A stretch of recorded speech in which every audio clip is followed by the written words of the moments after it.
An Undeceptions podcast.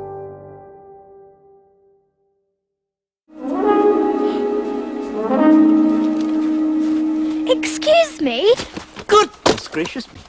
Are you a fawn? Yes.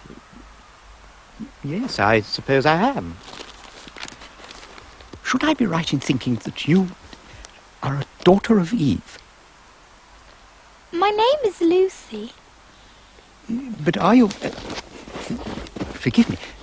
Are you what they call a girl? Of course I'm a girl.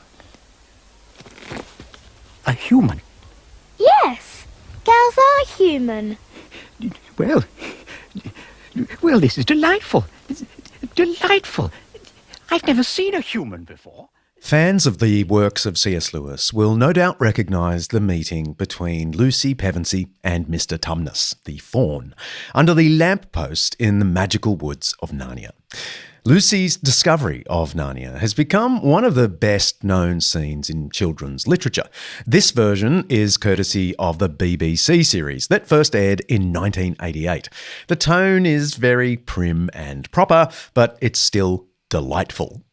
Lucy and Mr. Tumnus remain two of Lewis's most iconic fictional characters, and they weren't just there at the beginning of this story, this adventure, but at the very beginning of the literary creation as well.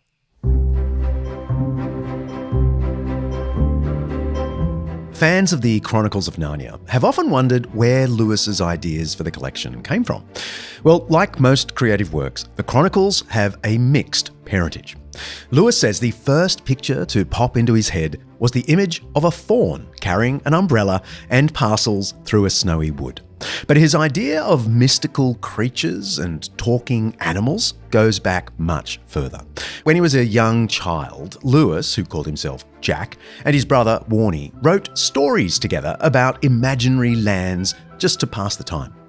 Lewis's first creation was Animal Land, where winged and furry creatures walked and talked like humans.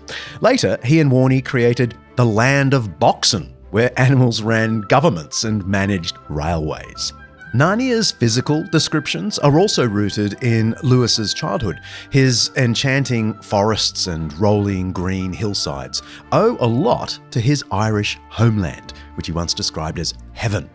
He also wrote, quote, "I felt that twinge of yearning at seeing the distant blue mountains of Mourne from my childhood home." And elements of Narnia arose from real childhood experiences. In The Magician's Nephew, the fatal illness that leaves Diggory's mother bedridden is a poignant mirror of the condition that took Lewis's own mother. Even the name Narnia is from an ancient Italian town that Lewis circled in his schoolboy atlas. But the drive to write the Chronicles of Narnia came from a simple conversation near the outbreak of the Second World War. Over breakfast, Lewis announced to his friends, Mrs. Moore and her daughter, "I'm going to write a children's book." Apparently, there was laughter. Lewis didn't have any children of his own. He had virtually no contact with kids, apart from very rare encounters with his godchildren. But though the laughs died down, the idea grew. Lewis set about writing not exactly an allegory, where every element represents something in our world, but what he called a supposal. He wrote that Aslan, the Lion King, is an invention giving an imaginary answer to the question, what might Christ become like if there really were a world like Narnia and he chose to be incarnate and die and rise again in that world, as he actually has done in ours? That much we know from Lewis's own words. But scholars have since discovered some other amazing historical, literary, and theological keys that Lewis never talked about openly. But it seems, and you can be the judge here, that he really intended them as a kind of inside joke, or perhaps more accurately, a medieval pun. And that's what we're examining together as we walk through the wardrobe and join Lucy and Mr. Tumnus in the fascinating world of Narnia. I'm John Dickson, and this is Undeceptions.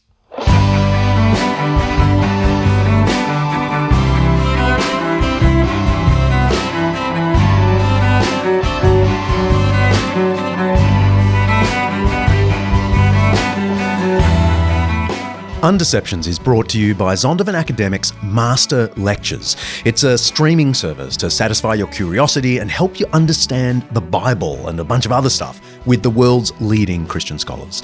And you can head to zondervanacademic.com/undeceptions to get 50% off your first 3-month subscription with the code Undeceptions50. I can't recommend this enough. Each episode of Undeceptions, we explore some aspect of life, faith, history, science, culture, ethics, literature, or philosophy. Yes, I'm adding to this list daily. That's either much misunderstood or mostly forgotten. With the help of people who know what they're talking about, we're trying to undeceive ourselves and let the truth out. And if this hour of undeceiving isn't enough for you, become an undeceiver by joining the Undeceptions Plus community for just $5 Aussie a month. That's $3.25 where I now live. You'll get extended interviews with my guests, bonus Q&A sessions, and access to our exclusive Undeceptions Plus Facebook community, where you can hear more from me if you really want to, and the team, and get to know other listeners. Head to undeceptions.com/plus for more info.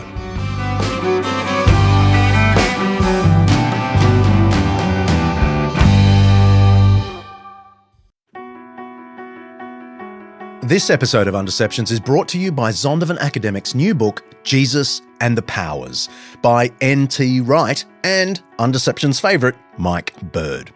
Should Christianity have anything to do with politics? I mean, you could argue that Christians have done more harm than good once they get a whiff of power. Mike Bird and N.T. Wright address this question and other questions in this magnificent overview of the political implications of the Christian faith and the Church's historical engagement with the powers and principalities. They shed light on current geopolitical events and ask, what would it look like if there were a faithful Christian response to crises like the Russia-Ukraine conflict, the China-Taiwan tension, political turmoil in the US, UK and Australia, and the problem of Christian nationalism. They build a pretty convincing case that Jesus' teaching about the kingdom of God confronts all forms of power, Christian and atheist, and calls on us all to support a pluralistic democracy where everyone, regardless of religion or irreligion, has a role to play in working toward the good of society. Whether you're a believer or a skeptic, I'd say this book will be an eye-opener. You can order Jesus and the Powers on Amazon, of course, or head to zondervanacademic.com/undeceptions to dig a little deeper and see if you really like it. That's zondervanacademic.com/undeceptions.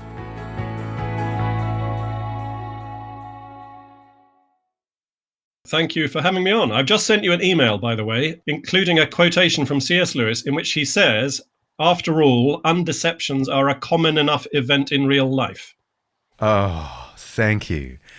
I mean, I pinched, obviously, the title of my podcast and my whole ministry from the out-of-print collection of essays, the Undeceptions collection of essays. That's where I got this title. Okay. But hadn't seen it in his essays, hadn't seen the word in his essays. Yeah, well, I'm not sure that this quotation comes from an essay that is in Undeceptions, oddly enough. I can't remember what's in Undeceptions, but the essay I've sent you is his essay on Jane Austen, which is all about undeception as a feature of Jane Austen's novels. Oh, how wonderful. I'm speaking with Dr. Michael Ward, a man who could reasonably lay claim to being the world's foremost expert on Narnia. Michael is an English literary critic and theologian, as well as an associate faculty member of Oxford University's Faculty of Theology and Religion. His academic focus is theological imagination, especially in the writings of C.S. Lewis, J.R.R. Tolkien, and G.K. Chesterton, of course. And alongside a shelf full of books and essays, he's well known as the author of the book Planet Narnia, The Seven Heavens in the Imagination of C.S. Lewis. And wonderfully, straight after our conversation, he sent me Lewis's article that argues Jane Austen's books are best thought of as classic Undeceptions. Very cool. Anyway, back to Michael.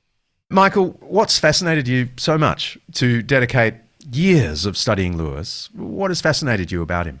Well, I think it's his combination of reason and imagination. He's interested in truth, but he's also interested in meaning. And that's how he defines imagination and reason, as the organ of meaning, imagination, and the natural organ of truth, reason. And he puts the two together. He combines them. He's not interested in just dry fact or bald ratiocination. He can do that, of course. He's trained in logic. He taught philosophy at Oxford as his first position, but he's also a poet, and he loves language and symbol and metaphor and the simple texture of reality, what it means even before you begin to consider whether it's true or false or not. And that combination of the poetic and the philosophical is quite unusual, I think. And that's one of the things I most admire and value about him. Now, many people have spoken and written about the works of C.S. Lewis. I might have mentioned him once or twice myself. But Michael shares a very intimate connection with Lewis's life that very few can boast of. Michael, you lived for 3 years, I think, in C.S. Lewis's home, the Kilns. Is that real? It is. I lived there 1996 to 1999. I was a kind of warden, head resident. I was in charge of the house on behalf of its owner, the C.S. Lewis Foundation. And I was charged with paying the bills and showing people around. And it was a good period to live there because 1998 was the centenary of Lewis's birth. And there was a lot of special interest in Lewis that year from people all around the world. The BBC came several times for different programs, and the LA Times and the Guardian and newspaper, and all sorts of people were interested in Lewis that year. And I had the great privilege of living within the house. I occupied Lewis's own bedroom and study upstairs. So that was a cool experience. Did your imagination run wild? Not really, no. I would find myself imagining. I'd find myself lighting a pipe or drinking more English beer than I would normally, that sort of thing. Ironically, you're not allowed to smoke in the house anymore. Okay. C.S. Lewis was a heavy smoker, like his friend J.R.R. Tolkien. He was famous for puffing a pipe through student tutorials and using his study carpet as an ashtray. And he certainly didn't refrain at home. And even more ironically, when the C.S. Lewis Foundation took over the house in the mid-1980s, they tried to recreate the look that it had in the 1950s when Lewis lived there. And they actually brought in a professional pub painter to paint the ceilings yellow to suggest the nicotine stains that would have accumulated from all the years of smoking. Oh, dear. Some are surprised to learn that Lewis smoked and drank and used a pub as his second office. Tolkien says he was known to put away as much as 3 pints of beer in a very short session. That's a lot of liquid. He wasn't your typical modern public Christian. Lewis is loved by some kinds of evangelicals. He's disliked by other kinds of Christians. He's had a massive influence in some quarters and almost completely unknown in others. Why is there such a difference of opinion about him, do you think? Interesting question. Mark Knoll, the American historian, has recently given some lectures on this very subject about Lewis's reception, particularly in America. He gave these lectures at Wheaton College, where I believe you're going as a new academic. In 4 weeks from now. Yes, congratulations. Thank you. And anyway, Mark Knoll recently gave a series of lectures at the Wade Center at Wheaton College on Lewis's American reception. And he pointed out that the more reformed that a Christian is, the less interested they tended to be in C.S. Lewis. So Catholics and Anglicans and fairly Catholically minded Lutherans and Presbyterians and other kinds of evangelicals. They're all quite open to C.S. Lewis, and he does have a very broad readership amongst those groups of Christians, and indeed amongst Eastern Orthodox Christians. But the more Calvinistic you get, the less people tend to be interested in Lewis. Is this simply because he did make one or two unkind or unappreciative remarks about Calvinists in his writings? Yes, that might be it. Though, those are so few and far between that I doubt that can really have an effect. I think it's just his whole approach, his great interest in and high evaluation of natural theology and natural law. That just cuts against the grain for many Calvinists. Yes. Okay. Natural theology is just rationalizing about the creator on the basis of the creation. And natural law theory says that the structure of creation tells you something about the nature of ethics. What things are for in the world is an indication of how we are to live. Now, as Michael says, Calvinists, my buddies, can sometimes be skeptical that the fallen human mind is capable of working out much at all about God and ethics without the explicit revelation of God in the Bible. That said, some very famous Calvinists, like New York's Tim Keller, is a huge admirer of C.S. Lewis and quotes him all the time in his writings and speeches. I'm with Tim. Whether or not you're a fan, there's no getting around the footprint of C.S. Lewis. The Cambridge Companion to C.S. Lewis, which Michael Ward co-edited, of course, names the Oxford Don as the most influential religious author of the 20th century. And Lewis is probably maintaining that status in the first quarter of this century too. Well, it's simply the fact that he's so vastly popular, both in the Christian world and in the secular world. The Narnia books have really gone mainstream. They're now classic titles in the canon of English children's fiction. He's, as I've just been saying, popular amongst a wide array of Christians. Not all Christians, but many Christians, perhaps even most Christians, have some patience for him. He's been translated into numerous different languages. And the fact that he has continued to be popular since his death is itself telling. He himself thought that his popularity would wane after his death. He predicted that nobody would be reading him 5 or 10 years after he died, but quite the contrary. He's just become more and more and more popular.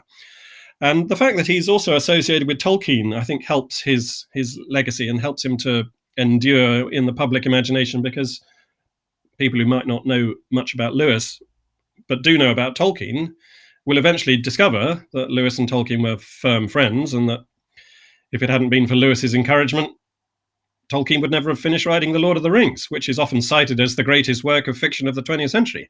So the two men, as it were, help each other's reputation to persist.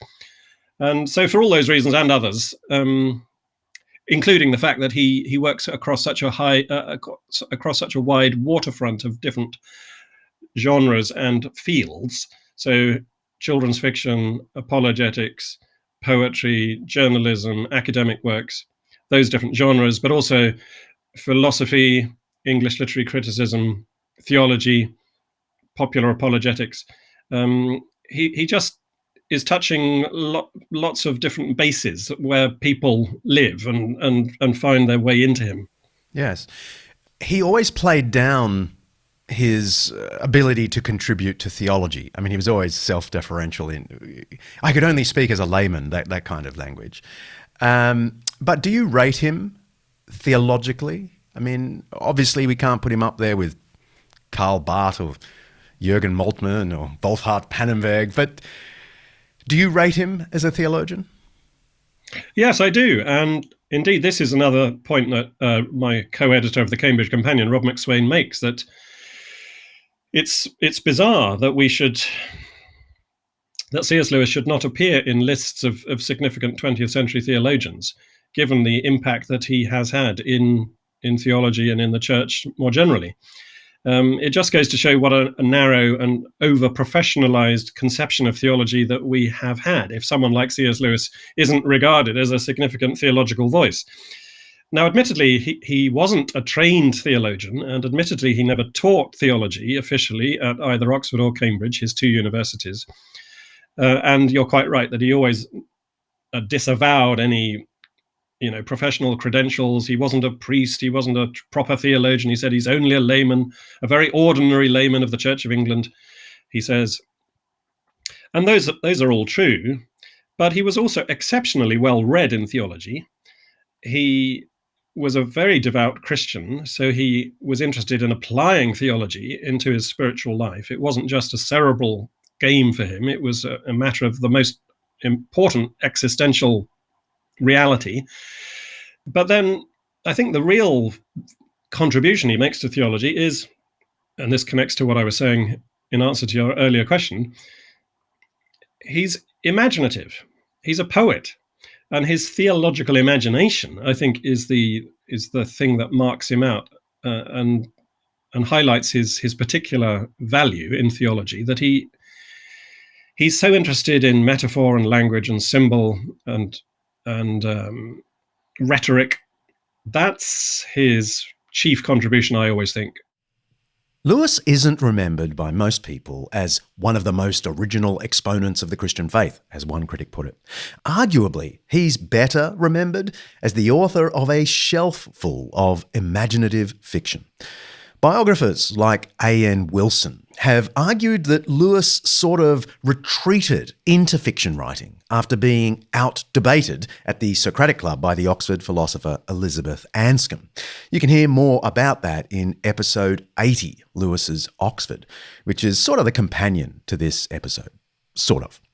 But basically, the story goes that bruised and battered, Lewis could no longer rationally defend the Christian faith, so he turned to story as a means of commending the faith.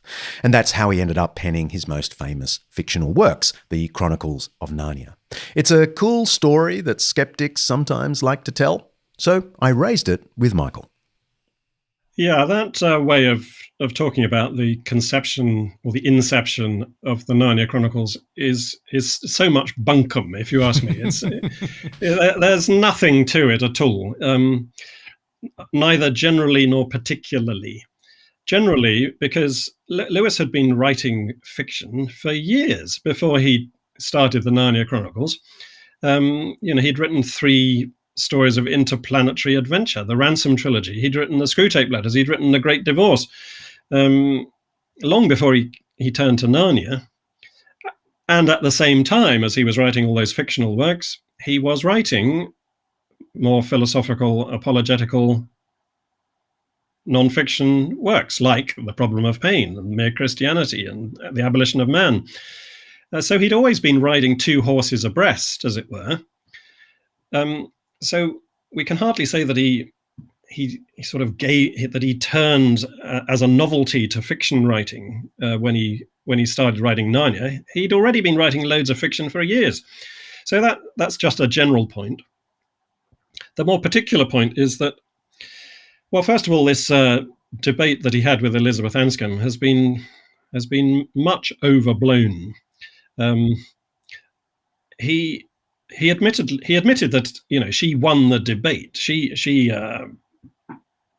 managed to wrong-foot him in this Socratic Club set 2, and it was so unusual for Lewis to be checked even in the slightest in public debate that this was why it suddenly became such an urban myth. Oh, did you go to the Socratic Club last night? Lewis had Elizabeth Anscombe wiped the floor with C.S. Lewis. It was a sober discussion about some very highly technical points of linguistics, really, and Lewis admitted that she had forced him to rethink some of his arguments. And he did rethink them, and he later republished the book Miracles, where she was directing her fire, and he rewrote the offending chapter, taking into account her critique. So he respected Elizabeth Anscombe, and he realized that, he needed to tighten up his argument a bit, which he did. So the idea that he was absolutely devastated and couldn't hack it anymore as a philosopher is not true at all. Why would he republish the book, tightening it up if he was so desolate? It's preposterous. But then the idea that he just retreated into fantasy and turned to mere story when he was writing the Narnia Chronicles is also just particularly mistaken, because if you ask me, and indeed you are asking me, the whole origin of The Lion, the Witch and the Wardrobe grows out of Miracles, which is the book that Elizabeth Anscombe was critiquing. And I think, and I've got a whole chapter on this in my book, Planet Narnia, about how I think that after Elizabeth Anscombe critiqued his defense of Miracles, Lewis began to say to himself, well, how can I retell this argument more poetically, more symbolically? And I won't go into all the boring details of that argument, but I think that rather than retreating into fantasy, Lewis was, as it were, advancing into fairy tale, which he regarded as the higher form of communication. We've already talked about this, that myth is a language more adequate than doctrine, than theological formulations, than mere intellectual abstractions. And so by turning from an apologetic work like Miracles to a fabulous work like The Lion, the Witch and the Wardrobe, Lewis would not have regarded that as a retreat, but as an advance. The Chronicles of Narnia certainly weren't any kind of retreat for Lewis's publisher. He wrote 7 books between 1950 and 1956, while he was a full-time Oxford Don. They were astonishingly successful, as we discussed back in episode 80.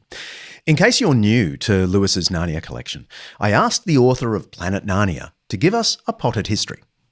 Well, if you've not read Narnia and know nothing about it, basically Narnia is a magical kingdom. It's another world to which children from this world gain access through various portals, such as wardrobes and paintings and hidden doorways.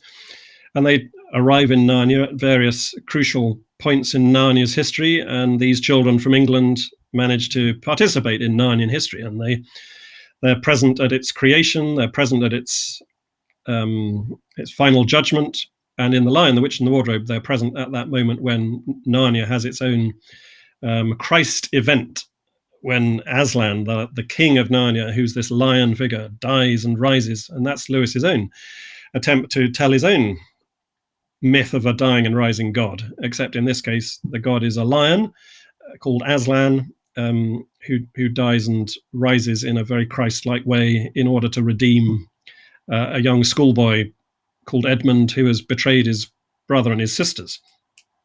So that's it in a nutshell. Narnia's significance extends way past children's entertainment. On the surface, it's a story of kings and queens, knights and ladies, horseback rides and mighty sailing ships. But one of his recent biographers, Alasdair McGrath, says that Lewis is doing much more than asking us to inhabit a recreation of the Middle Ages or something.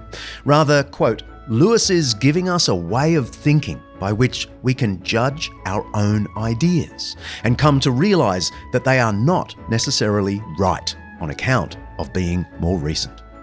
So Lewis created a world of the past to judge our present. And in Narnia, we find challenges to modern ways of thinking. Lewis has been accused of promoting a kind of middle-class sexism in his books by giving subordinate roles to all his female characters. But he actually stood out from his time by neatly balancing his gender roles. And if there's a lead character across the Narnia Chronicles, it has to be Lucy. Lewis sometimes armed her with absolute zingers. Producer Kaley? That's the worst of girls, said Edmund to Peter and the dwarf. They never carry a map in their heads. That's because our heads have something inside them, said Lucy. Nice. And then there are the animals in Narnia. We might not think much of them. Talking creatures are common in fairy tales, right?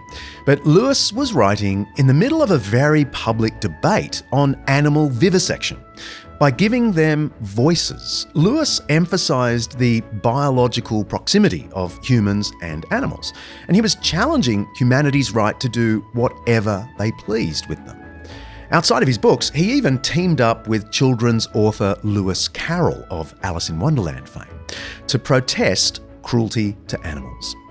Narnia demonstrates again and again the power of storytelling to help readers feel the weakness of present ideas.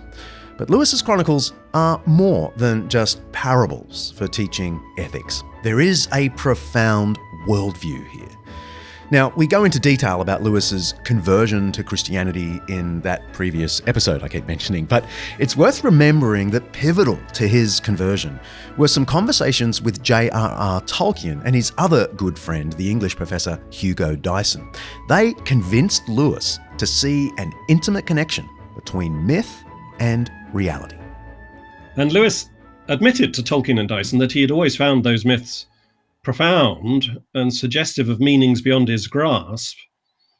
He couldn't say in cold prose what they meant, but then he didn't want to say in cold prose what they meant. He was prepared just to enjoy the story, to feel the myth shining by its own light, as it were. But with Christianity, his sort of meddling intellect had come in and interfered with his enjoyment of the story of Christ. And Tolkien and Dyson said, you're putting the cart before the horse. You're letting the tail wag the dog, because doctrines are merely translations into our ideas and concepts of that which God has already expressed in a language more adequate. And that language more adequate, I'm quoting Lewis here in this phrase, this language more adequate is the lived language, the language of a human being born, teaching, suffering, dying, rising, ascending. That's the language most adequate as a way of making the meaning of Christianity come home to us. So when Tolkien and Dyson said, enjoy Christianity in the same way that you enjoy pagan myths, that was a huge breakthrough for Lewis. And he suddenly realized, oh yeah, I've been getting things back to front. And that pagan myths, he said, are men's myths. That is to say, they are the product of human imaginations. And God is working through those human imaginations, revealing something, however refracted, however diffused, through those stories of dying and rising gods, as they tell stories about the natural processes of the world. But in Christianity, we find not a human myth, but a divine myth. This is God's myth, in which God reveals himself directly through Jesus Christ. And that's why there's a similarity between Christianity and paganism in this respect, that both Christianity and paganism tell stories about dying and rising divinities, except in Christianity, it's actually historical. It really happened. Whereas in the pagan myths, it was merely imaginary. And from the similarity between Christianity and paganism, we should not conclude so much the worse for Christianity. We should conclude so much the better for paganism. That paganism got some things right. It was sort of gesturing in the right direction at its best. And Lewis is talking here about the great pagan myths, the highest, the noblest. There are a lot of pagan myths which are obscene and blasphemous and almost lunatic, he says. But the great myths, Balder, Adonis, Bacchus, and others, are, they rise out of the swamp of paganism like elms, like tall, beautiful elms rising from a swampy undergrowth. Narnia was Lewis's attempt to create a myth for children that would point them to the one true myth. From around 1937, Lewis seems to have realised that he could engage with people's anxieties about Christianity in ways that were additional to rational argument. He loved both, of course, but his Narnia Chronicles are a way of doing it imaginatively. He could use imagination as a kind of key to the human soul. And so he began to write fictional stories, which would eventually culminate in the Chronicles of Narnia. He wanted to gain purchase on the human heart, to help people see the beauty of some of Christianity's most important ideas. So take the atonement, for example, the idea of Jesus dying in our place. In The Lion, the Witch and the Wardrobe, Lucy's brother Edmund has betrayed his family to the White Witch, and so the law, the universal law, says his life has to be forfeited. But Aslan allows himself to be executed on the stone table, like Christ on the cross, in Edmund's place. All seems lost. Lucy and Susan find his dead body and spend a miserable night crying, until, as the sun rises, they hear the stone table crack. "Who's done it?" cried Susan. "What does it mean? Is it more magic?" "Yes," said a great voice behind their backs. "It is more magic." They looked round. There, shining in the sunrise, larger than they had seen him before, shaking his mane, for it had apparently grown again, stood Aslan himself. "Oh, Aslan!" cried both the children, staring up at him, almost as much frightened as they were glad. "Aren't you dead then, dear Aslan?" said Lucy. "Not now," said Aslan. "You're not asked Susan in a shaky voice. She couldn't bring herself to say the word ghost. Aslan stooped his golden head and licked her forehead. The warmth of his breath and a rich sort of smell that seemed to hang about his hair came all over her. "Do I look it?" he said. "Oh, you're real, oh Aslan," cried Lucy, and both girls flung themselves upon him and covered him with kisses. "What does it all mean?" asked Susan, when they were somewhat calmer. "It means," said Aslan, "that though the witch knew the deep magic, there is a magic deeper still which she did not know.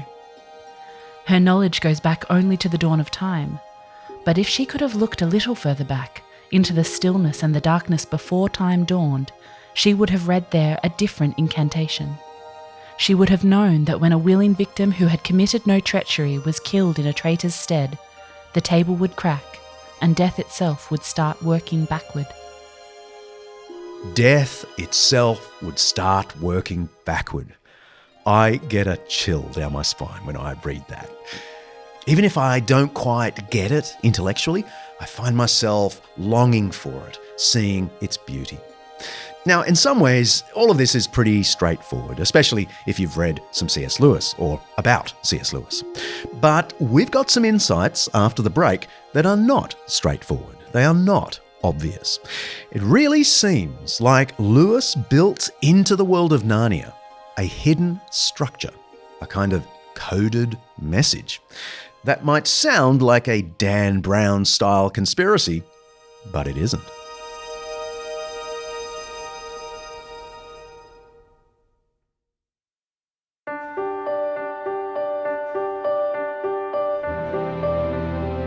"But please, won't you?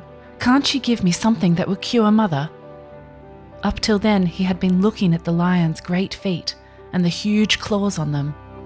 Now, in his despair, he looked up at its face. What he saw surprised him as much as anything in his whole life. For the tawny face was bent down near his own, and, wonder of wonders, great shining tears stood in the lion's eyes.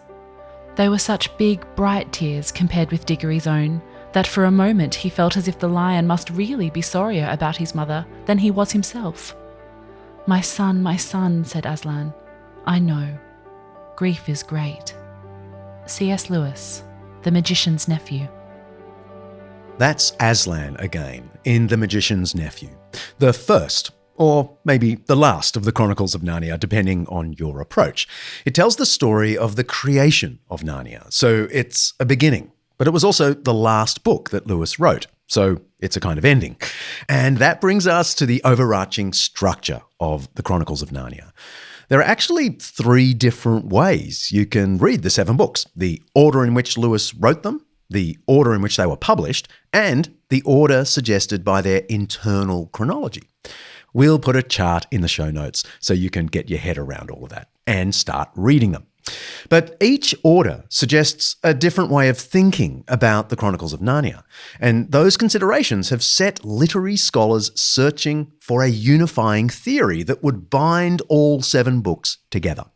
Some have suggested that Narnia's 7 books parallel the 7 volumes of Edmund Spenser's Fairy Queen, a vast medieval work that Lewis knew well. Others think these 7 books match the 7 sacraments of the Roman Catholic Church, or possibly the 7 deadly sins. There are problems with all of these suggestions, not least of which is that Lewis was an Anglican, not a Catholic.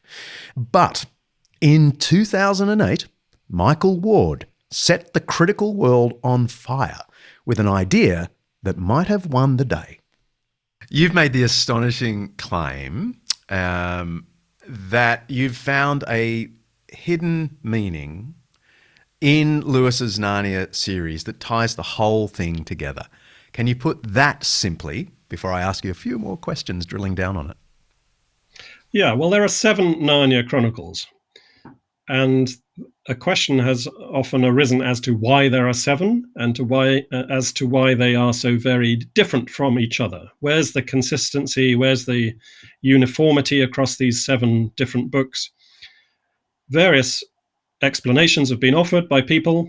Maybe Lewis was writing about the 7 deadly sins. Maybe he was writing about the 7 Catholic sacraments. Maybe he was writing about any 7 that people can think of. Different theories have been suggested. My belief is that he wrote 7 Narnia books because of his interest in the 7 heavens, the 7 planets of medieval cosmology, which he, as a medieval scholar, knew all about, wrote about extensively, and described as spiritual symbols of permanent value, which are especially worthwhile in our own generation. And when you come at the Narnia Chronicles from the 7 heavens, these 7 spiritual symbols, the apparent oddities, the ostensible inconsistencies disappear, and the Chronicles suddenly reveal themselves to be even more brilliant and more imaginatively sophisticated than we previously realized. And you came across this, or, it sort of creatively struck you when you were reading The Planets poem by Lewis? Yes, he wrote a long, complicated poem about the 7 heavens. It's called simply The Planets. Soft breathes the air, mild and meadowy, as we mount further, where rippled radiance rolls about us, moved with music, measureless the waves, joy and jubilee. It is Jove's orbit, filled and festal, faster turning with arc ampler.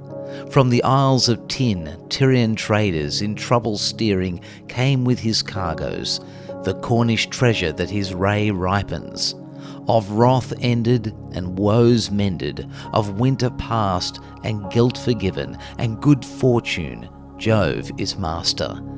And of jocund revel, laughter of ladies, the lion-hearted, the myriad-minded, men like the gods, helps and heroes, helms of nations, just and gentle, are Jove's children, work his wonders. On his white forehead, calm and kingly, no care darkens nor wrath wrinkles, but righteous power and leisure and largesse their loose splendours have wrapped around him, a rich mantle of ease and empire.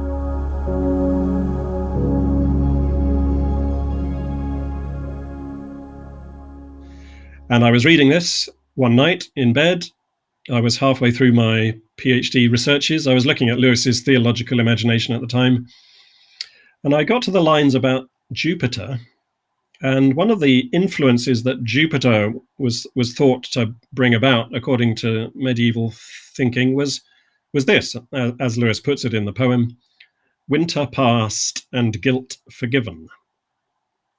And those 5 words leapt off the page at me: winter past and guilt forgiven. And they put me in mind of The Lion, the Witch and the Wardrobe, which is all about the passing of winter and the forgiving of guilt. That's a 5-word summary, if you like, of The Lion, the Witch and the Wardrobe. And that was the link that, as it were, flashed, connecting poem to the Chronicles.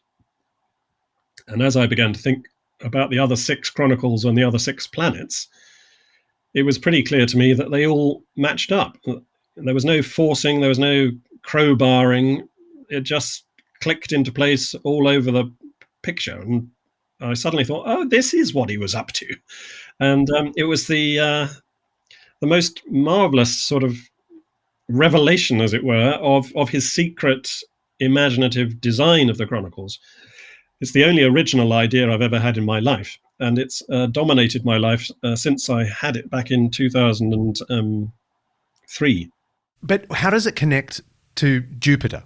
So Lion, the Witch and Wardrobe is a Jupiter world where winter is past and the forgiving of guilt occurs. But how does that relate to the medieval idea of Jupiter? What's going on there? I don't see the connection. Yeah, well, there's a lot going on in the Jupiter symbol, the jovial archetype. The principal quality of Jupiter, according to medieval poetry and art, is kingship. That's the principal quality of Jupiter. He's the king.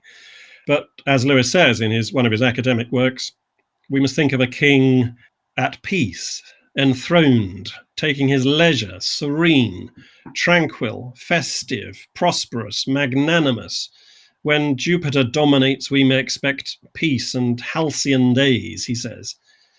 And it's that kind of kingship, that sort of magnanimous, regal sovereignty that Lewis found particularly reflective of Christ's kingship.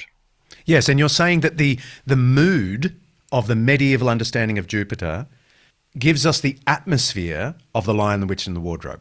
It's the atmosphere of. Well, yeah, well, I think what he's doing with this symbolism in each chronicle is quite complex, actually. It's not just mood and atmosphere. I mean, he was interested in mood and atmosphere, but the intriguing thing that he does is that with the Jupiter symbol, he portrays Aslan as the king. He's the king of the wood. He's the king of the beasts. He's royal. He's solemn. He's got all these royal accoutrements. So Aslan, as it were, sums up in his own person that aspect of Jupiter's personality. And it is through Aslan, this jovial king, that winter is past and guilt is forgiven. But it's not just Aslan who sums up these Jupiter qualities, because the children themselves, as they get into Narnia, as they come to know Aslan, they become increasingly jovial themselves. So when they first go into the wardrobe and they put on the fur coats, we're told in a very meaningful little sentence that the fur coats looked more like royal robes when they put them on. And that's a little tip of the wink, as it were, to where the story is going to end up when the children are actually enthroned and crowned and hailed and sceptered as kings and queens in the castle of Cair Paravel at the end of the story.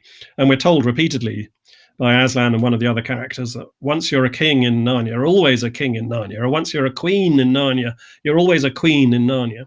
So the children, as they come into Aslan's world and get to know Aslan, take on Aslan's own nature.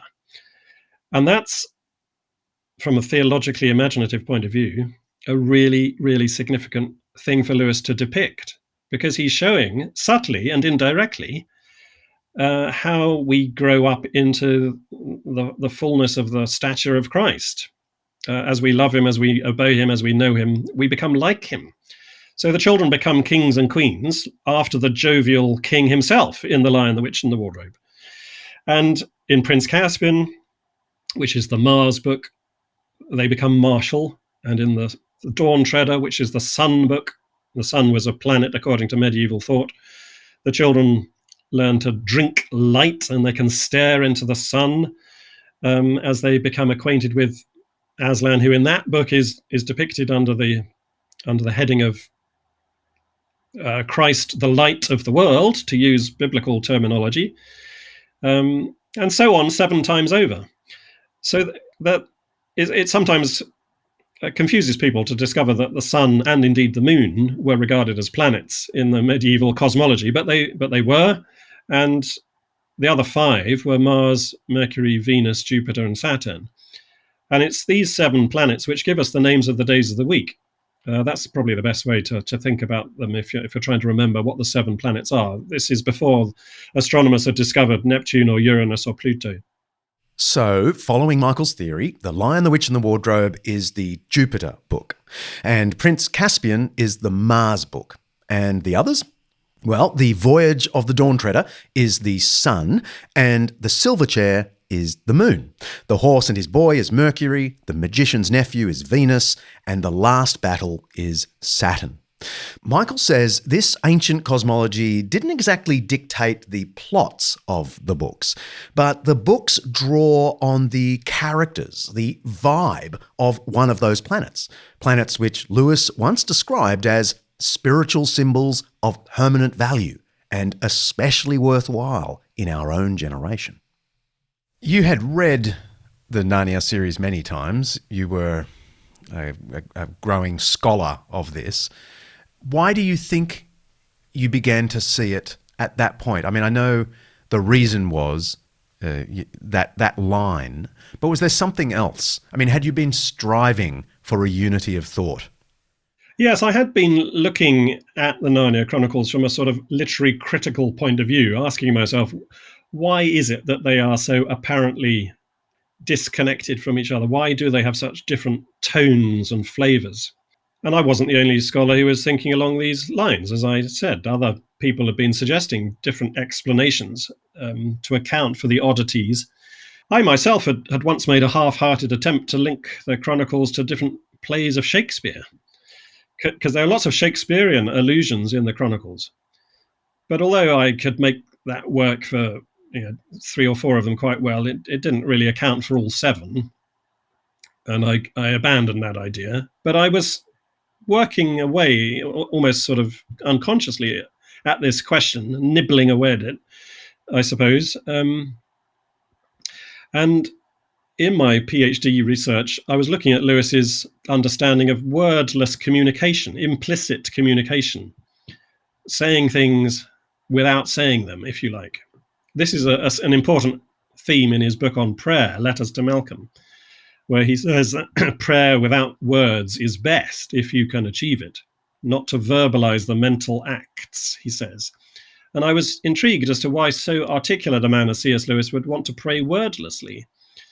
So I was investigating his whole approach to saying things without saying them when I stumbled upon this secret design to Narnia. And of course, if I'm right about it, this is a prime example of saying something without saying it, because the Lion, the Witch and the Wardrobe says this is a Jupiter world and this is a jovial king, and here are the jovial kings and queens under him, but it never says it explicitly.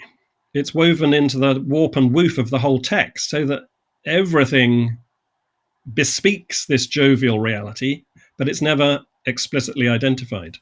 And why would he do this? Was it some kind of in-joke that that he went to his grave smiling over? I mean, he didn't tell, so far as we know, the Inklings, Tolkien, people who would have loved the idea that there was some inner logic to the whole thing.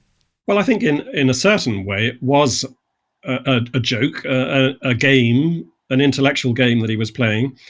He was, as it were, imitating some of the practices of medieval and Renaissance writers who loved to work to complicated schemes and hidden designs.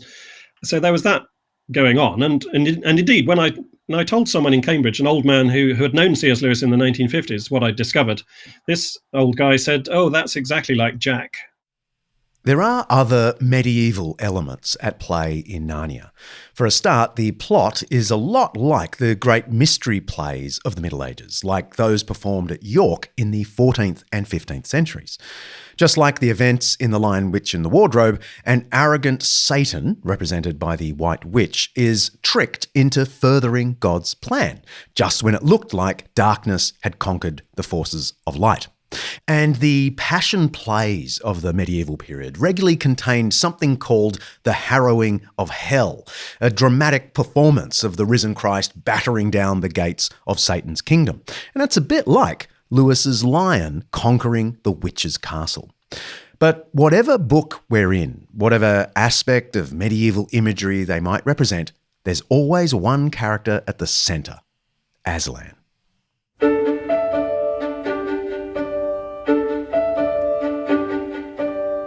Let's press pause. I've got a 5-minute Jesus for you. I am in your world, said Aslan, but there I have another name.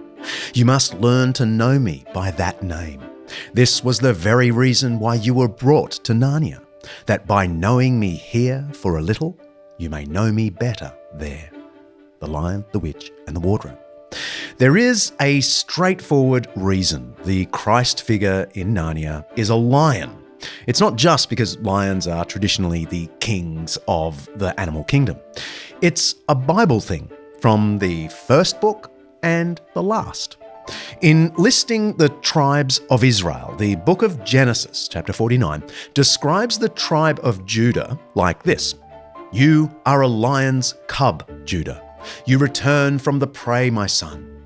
Like a lion, he crouches and lies down. Like a lioness who dares to rouse him. That's pretty emphatic. One of the tribes of Israel is lion-like, compared to a cub, a lioness, and a lion, all in one verse. King David, about 1000 BC, was from that tribe, the tribe of Judah. And so this lion thing came to have a resonance of mighty warrior and lord. In Jewish tradition, the lion motif comes to be associated with the future Messiah, the descendant of King David, who will conquer the world. For the nerds out there, head to 4 Ezra, where a lion rushes out of the woods and roars, commands, and saves the day. Jesus was an Israelite from the ancestral tribe of Judah.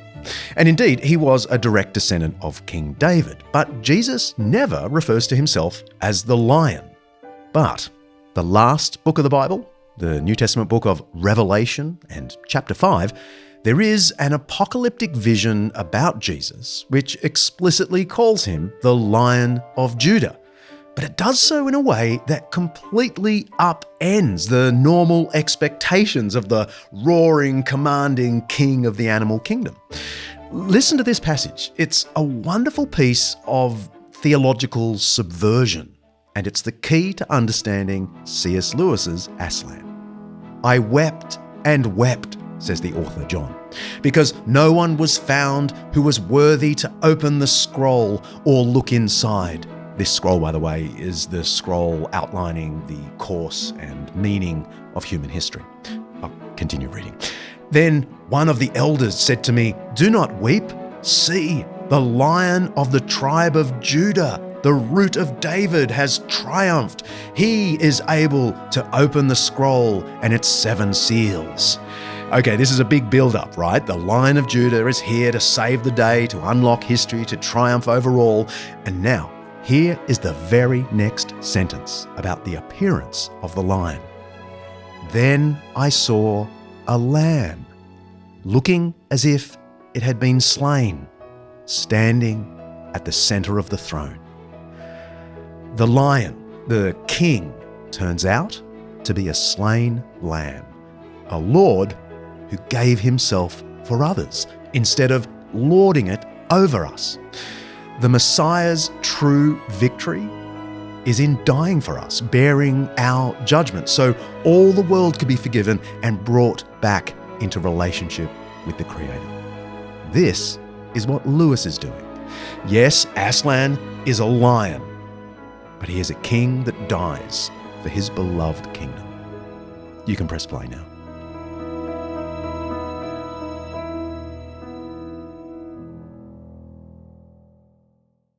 If I were to ask Lewis, what's the most compelling thing or things about the Christian faith, what do you think he might say? The most compelling? I could put it another way and say, what do you think he thought was best in Christian faith?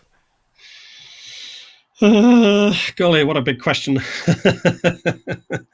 I think Lewis's whole approach is to try to show the cosmic nature, the all-encompassing nature of the Christian life, that it accounts for everything. If you have religion, he says somewhere, it must be cosmic. It must include everything, from nebulae down to worms and everything in between. And I think I genuinely, I'm not just dodging your question, I'm seriously trying to communicate what I think Lewis and indeed Tolkien, and to a certain extent Barfield, were all trying to do, which is to push back against a mindset which has come upon us since the scientific revolution of the 17th and 18th centuries, of thinking about the universe as somehow alien from us, as somehow a machine that we can make to work for our purposes. And Lewis's whole thrust is to say, no, don't think of it as a machine. Think of it as a body. Think of it yourself as connected to this body that is the universe, and you are part of it. You are one organ within it. This is not pantheism. Lewis has a very clear belief that there is an ontological distinction between creator and creation. But he is wanting to say that since the scientific revolution, we have become alienated from the universe and increasingly alienated from ourselves. We now view ourselves as so much raw material to be cut up and moved about to suit our own conveniences, rather than just inhabiting ourselves and our universe as children, as natural creatures within it. It shouldn't be alien from us. It should be our home, not our permanent home. There is death and resurrection to be experienced before we come to our home with a capital H. But nonetheless, we should feel that nature is natural to us. It is as hard to explain how this new sunlit land was different from the old Narnia as it would be to tell you how the fruits of that country taste. Perhaps you will get some idea of it if you think like this. You may have been in a room in which there was a window that looked out on a lovely bay of the sea or a green valley that wound away among the mountains. And in the wall of that room, opposite to the window, there may have been a looking glass. And as you turned away from the window, you suddenly caught sight of that sea or that valley all over again in the looking glass. And the sea in the mirror, or the valley in the mirror, were in one sense just the same as the real ones. Yet at the same time they were somehow different, deeper, more wonderful, more like places in a story you have never heard but very much want to know. The difference between the old Narnia and the new Narnia was like that. The new one was a deeper country. Every rock and flower and blade of grass looked as if it meant more. I can't describe it any better than that. If you ever get there, you will know what I mean. C.S. Lewis, The Last Battle. I want you to think about the Lewis skeptic listening to us. They might be skeptical about the whole Christian faith, but perhaps about Lewis. And I want to ask you, what are, 2 or 3 things you would recommend the skeptic read of Lewis? So someone who doesn't believe Christianity. Correct. Yeah, and is skeptical about Lewis. Right. Well, before I suggest something by C.S. Lewis, I would suggest reading something about C.S. Lewis. And that's a little book by Rowan Williams, the former Archbishop of Canterbury, a very significant theological mind himself. And he gave a series of lectures about Narnia at Canterbury Cathedral when he was Archbishop. And he published those in this book, The Lion's World. And one of Williams's purposes in that book is to try to address the skeptic who thinks that Lewis is, just a crabby old conventional conservative Christian, dealing out bromides and feeding his readers pie in the sky when they die. And Rowan Williams says, no, actually Lewis is much more disturbing than that. He's much more unsettling. He's much more inquiring, both of himself and his readers, than that. So Rowan Williams' book is a good book for a skeptic about C.S. Lewis and a skeptic about Christianity to read. Lovely. Yep. What about something by Lewis? As regards books by Lewis, well... Or individual essays. Yeah, well...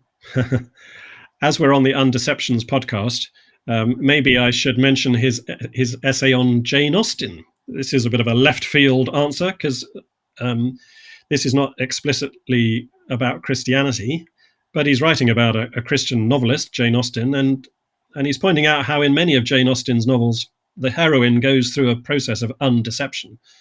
So Elizabeth Bennet or Marianne Dashwood or the others, they suddenly realize they've been misunderstanding their world.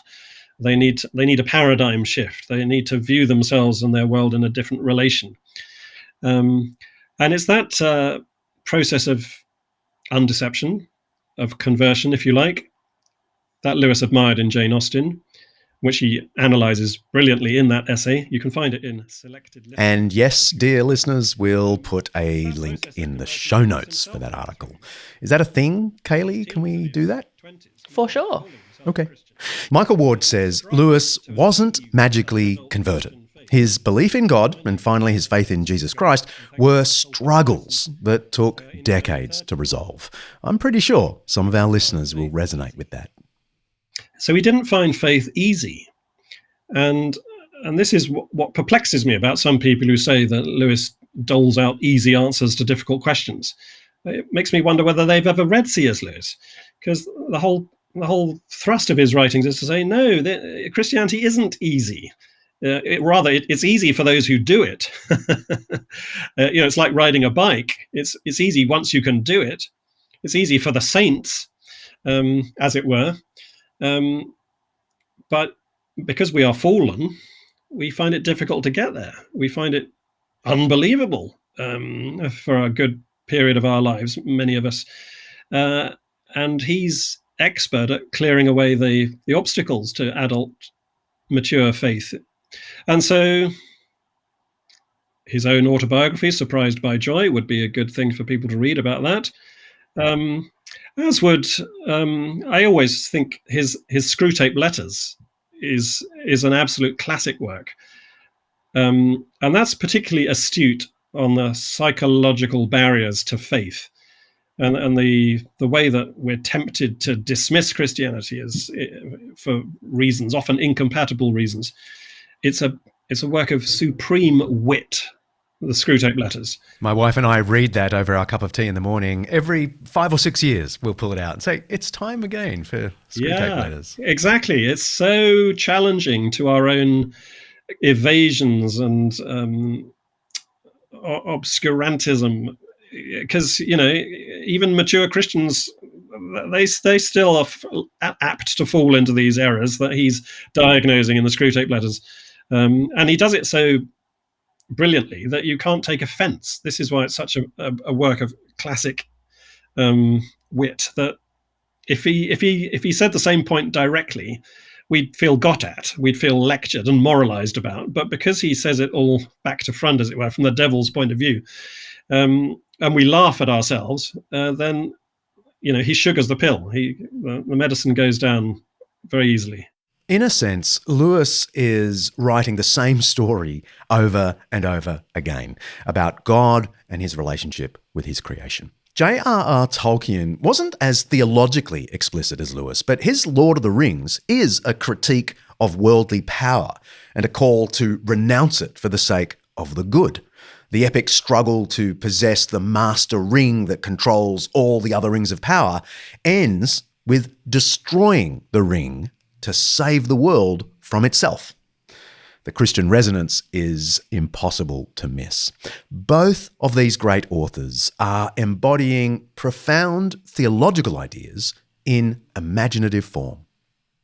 What Lewis is trying to communicate is that before we ever begin to look analytically, speculatively at the world and trying to divine or discern traces of God's existence or traces of God's presence in the world, long before we do that with our analytical intelligence, God is already working through us in the air that we breathe and in the blood pumping in our veins. And God, of course, is behind us and beneath us, long before he ever becomes present before us, as it were.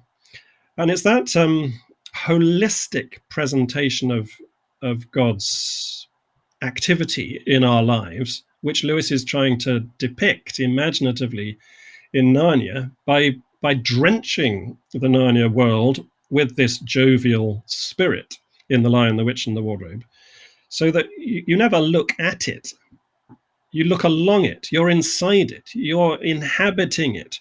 And that's precisely what Lewis believed about our relationship with God, that we're not just looking at God, we're looking along God, because in him we live and move and have our being, as St. Paul says in the Acts of the Apostles. And we've developed too much of what his friend Owen Barfield called dashboard knowledge about God. You know, you're driving your car and you're looking at the dashboard. You're seeing the lights flickering on your dashboard. But you've got no engine knowledge, Barfield would say. You've got no knowledge of what these lights actually mean or how they connect to the engine. And that relates to so many of us in our spiritual lives, that we've got a dashboard knowledge of God, but we've got no engine knowledge. And Lewis is trying to give us both, actually. Then Aslan turned to them and said, "You do not yet look so happy as I mean you to be." Lucy said, "We're so afraid of being sent away, Aslan. And you have sent us back into our own world so often." "No fear of that," said Aslan. "Have you not guessed?" Their hearts leaped, and a wild hope rose within them. The term is over. The holidays have begun. The dream is ended. This is the morning. And as he spoke, he no longer looked to them like a lion. But the things that began to happen after that were so great and beautiful that I cannot write them. And for us, this is the end of all the stories, and we can most truly say that they all lived happily ever after. But for them, it was only the beginning of the real story. All their life in this world and all their adventures in Narnia had only been the cover and the title page. Now at last they were beginning chapter 1 of the great story, which no one on earth has read, which goes on forever, in which every chapter is better than the one before. C.S. Lewis, The Last Battle.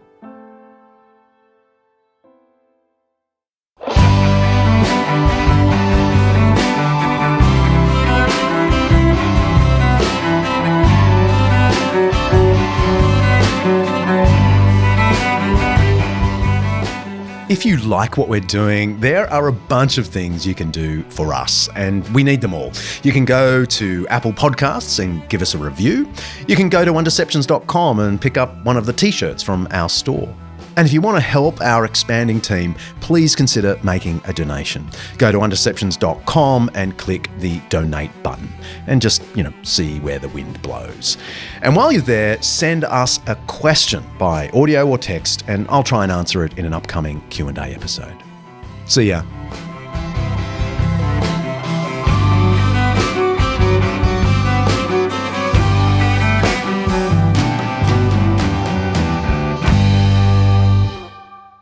Undeceptions is hosted by me, John Dickson, produced by Kaley, Payne, and directed by Mark Hadley. Sophie Hawkshaw is on socials and membership. Alasdair Belling is our writer and researcher. Siobhan McGuiness is our online librarian. And Lyndie Leviston remains my wonderful assistant. Editing by Richard Hamwi, and special thanks to our series sponsor, Zondervan Academic, for making this Undeception possible.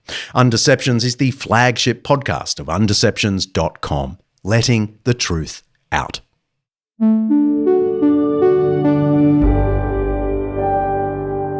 Undeceptions podcast.